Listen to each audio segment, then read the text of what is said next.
The Choice is directed by Ross Katz and it stars Benjamin Walker and Teresa Palmer, and is yet another Nicholas Sparks film that is trying to be as good as The Notebook. The movie is basically about these two neighbors that have significant others, and then they end up having chemistry and bother each other. That's what like the whole movie is. They bother each other, and they end up having chemistry and falling in love and doing the blah blah blah. That's like, you know what's going to happen in this movie, and it ends up happening because this is a Nicholas Sparks movie and you expect it. So they have this whole love story, and that's what happens in this movie. And then there's some sort of disease or something bad happens at the end, like all the Nicholas Sparks movies. That's in there as well.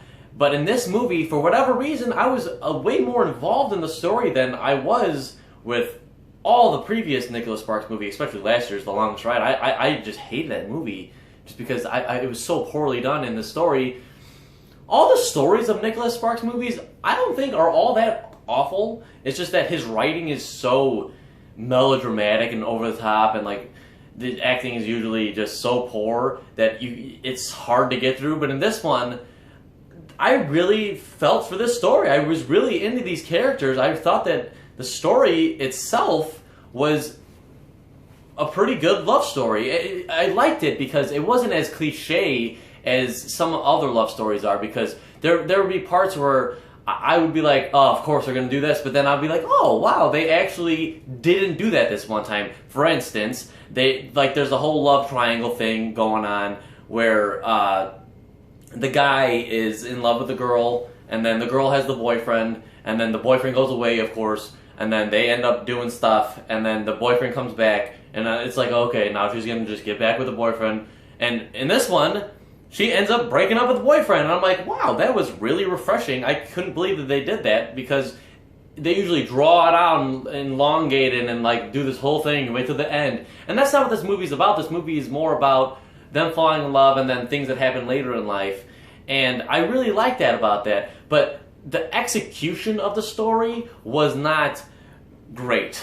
I was following along with the story and I liked it. And I thought, man, this movie would be a great movie if they had the same story but a much better script. The script of this thing is atrocious. My God, it is so just over the top and melodramatic, and I'm not sure if it's just the script or the actress, but the main actress, Teresa Palmer, I did not enjoy her performance whatsoever. She's out of the movie for a portion of it, and all of a sudden I was like, oh my God, this movie's like actually good right now. And I was like, maybe it's because she's not in it to like annoy me. She just overacted, and maybe it's just her work trying her best with the script.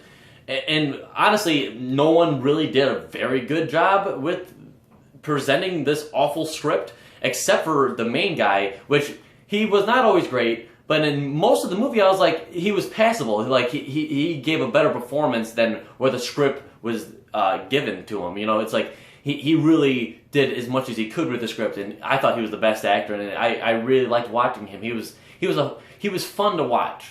And even though the things he was saying were ridiculous and over the top and over dramatic and all that, he was a fun actor to watch, and I liked watching him. And I thought he did a good job, the best he could with this awful script.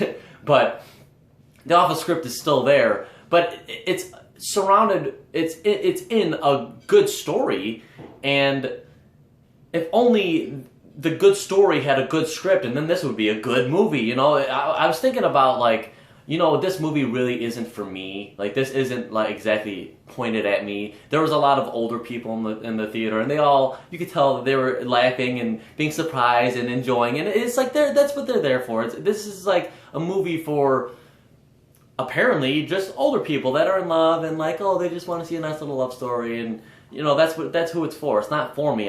It's not like an action movie. You know, it's not directed towards me. But a movie like Brooklyn, where it's just a drama love story, that movie I love because it had a great script and great acting and a great story. And a movie like that I could really appreciate and I can really love. So a movie like this can be for me if it's good, just like any movie can be for me if it's good, you know, because I enjoy all movies except for ones with awful scripts like this, you know. So I feel like me saying that, oh, it's not really for me, like just giving it a pass, is kind of a cop-out, because it could be for me if it was good, but it's just not good, so it's not for me. I don't know. I think that's kind of an excuse that people use. They're like, oh, it's not really for me. It's not directed towards me. I mean, I get it, but it could still be enjoyable. Anyway, overall, it's a movie that I really did not want to see. I was really dreading, and I ended up being really way more invested than I thought I could have been, because I felt for the characters at some points, and the main actor, I thought he did a good job. I liked watching him. There were some funny moments through scenes that, like, had potential. The movie had a lot of potential, and it had a lot of potential to fail as well. So this is a movie that easily I could have just hated, but it did a good enough job to where I didn't hate it. But my God, the script is just so awful that it's painful to watch at some points. But the story is good enough, and there are some moments in there, just moments, where I'm like, wow, that's a good scene. I like the way that this went out. But then the actress would just bring down the scene, or like someone would say something so ridiculous. So you're easily taken out of those moments.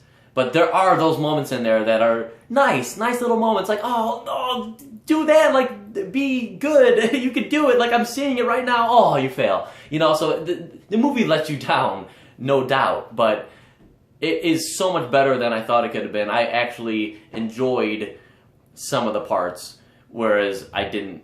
I planned on hating it, and thankfully I didn't hate it. So it wasn't as awful as I thought, but my God, it's still a bad movie. Not as bad as I thought, and that's always good.